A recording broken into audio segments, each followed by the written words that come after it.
Shalom, meus amigos, uma boa noite a todos vocês, diretamente da cidade santa de Jerusalém. No dia de hoje, eu quero prosseguir com o estudo da Parashá Korah. A sabedoria judaica nos ensina que toda disputa feita Leishem Shammai, em nome do céu, oferece resultados duradouros, positivos. O caso clássico que a literatura judaica apresenta de uma disputa em nome dos céus é a entre as escolas de Hillel e Shammai. Eles estavam interessados, sobretudo, em encontrar a verdade. Por isso, um estava disposto a ouvir o que o outro tinha a dizer. Era um debate produtivo nesse sentido. Mas a disputa entre Korah e Moshe, que é o que nos relata para a Korah, ela não era Leishem Shammai, ao contrário, ela era Sheló Leishem Shammai, ela não era em nome dos céus. E Hillel e Shammai, diferente do que aconteceu entre Korah e Moshe, respeitavam um ao outro. Eles queriam, como eu disse antes, chegar a uma conclusão verdadeira, ou seja, a melhor forma de servir ao Criador, de servir a Kadosh Baruch Hu. Por isso, o entendimento entre eles era possível. Mas o entendimento entre Korah e Moshe se mostrou absolutamente impossível, apesar dos inúmeros esforços feitos por Moshe para que não houvesse marloquet, para que não houvesse conflito no interior do nosso povo. Por quê? Porque Korah não estava disposto a ouvir. Korah queria impor a sua vontade, impor os seus interesses. Ele, Datan e Aviram, que eram seus sócios nesse empreendimento, ou seja, numa rebelião contra a autoridade de Moshe Rabbeinu, assim como os outros 250 líderes que foram influenciados por Korah, que era nada menos do que o líder da tribo dos levitas. Eles queriam vencer e não havia, portanto, relevância nenhuma, discussão a respeito de Moshe ter ou não a razão naquilo que ele havia dito. Em outras palavras, Korah acusava Moshe de ter indicado Aron, seu irmão, para a função de sumo sacerdote como resultado da sua vontade e não como uma determinação de Akadosh Baruch Hu.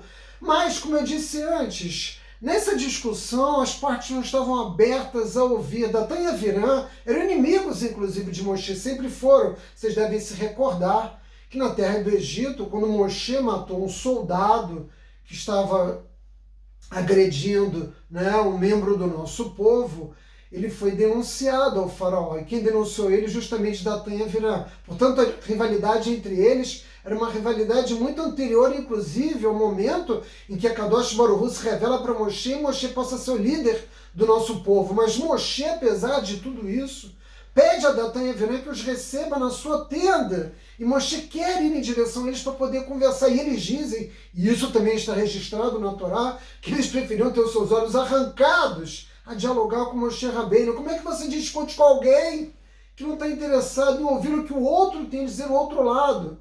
Isso não te parece muito atual? Nós vivemos num tempo em que a tecnologia nos aproxima, com todos esses recursos de comunicação, como esse que leva até vocês a minha voz, mas a verdade é que o mundo, apesar de estar mais próximo em razão da tecnologia, ele está muito mais distante pela incapacidade dos indivíduos de estabelecerem um diálogo produtivo, de buscarem entendimento.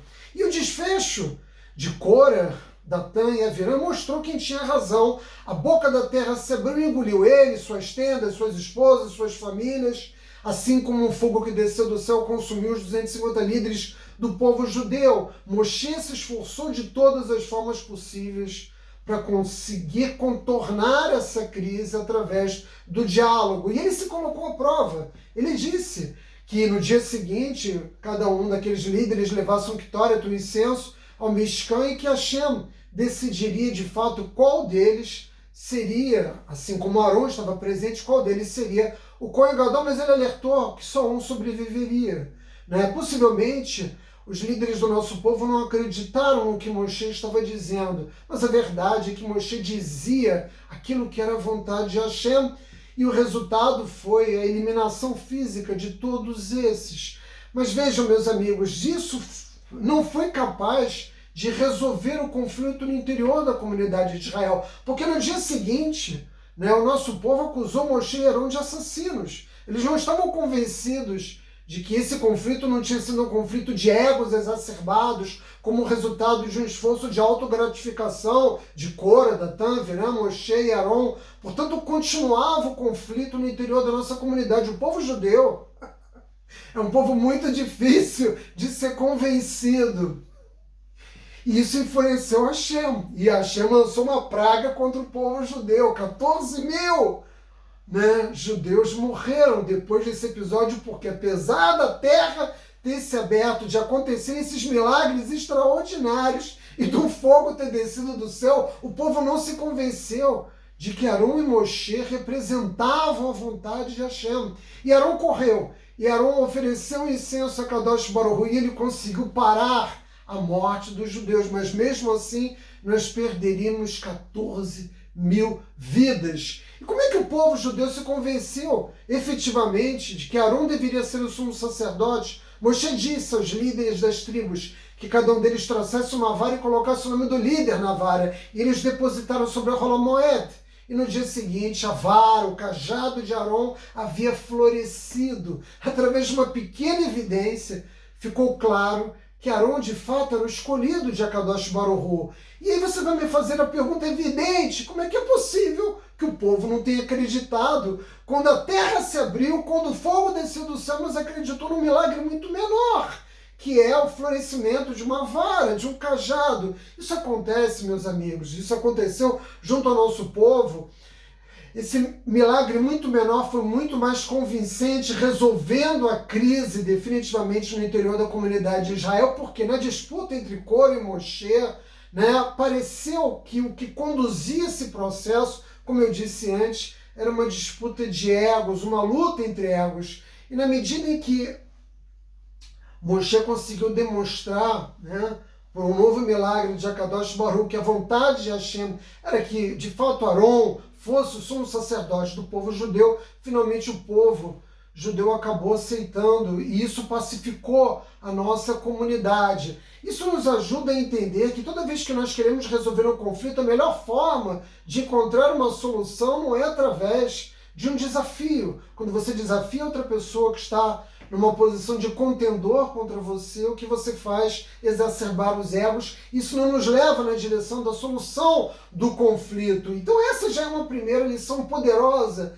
dessa paraxá. O caminho, né, para o entendimento é justamente, né, vamos dizer assim, esfriar a discussão, buscar o entendimento através de um meio que não leve à exacerbação dos egos. Mas é preciso dizer que Moshe sempre teve a razão, ele estava consciente disso, ele sabia, como mais humilde dos servidores de Hashem, que tudo que ele fazia de fato era a vontade do Criador. Mas era preciso mostrar que Cora estava errado, porque o que Cora fez, na verdade, não foi apenas disputar a posição de sumo sacerdote. O que Cora fez, e Hashem não podia permitir, e nem Moshe, o que Cora fez foi colocar em dúvida a Torá de Moshe Rabbeinu, porque Cora, Datã e Aviram diziam que, tudo bem, nós recebemos toda a Torá no Monte Sinai, nós somente somos santos, porque nós estávamos lá e ouvimos o Criador e recebemos a Torá, mas nós não aceitamos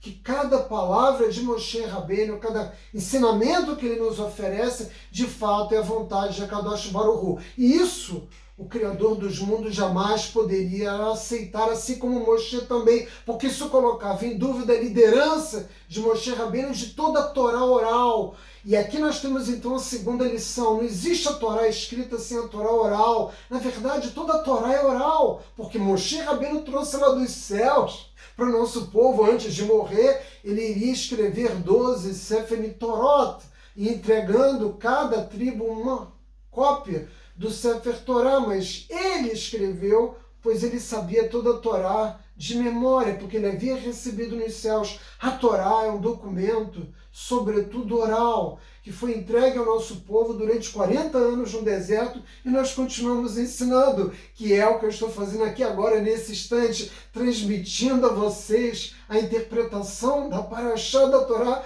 com base na sabedoria inigualável dos gigantes espirituais do povo judeu, meus amigos. Vai!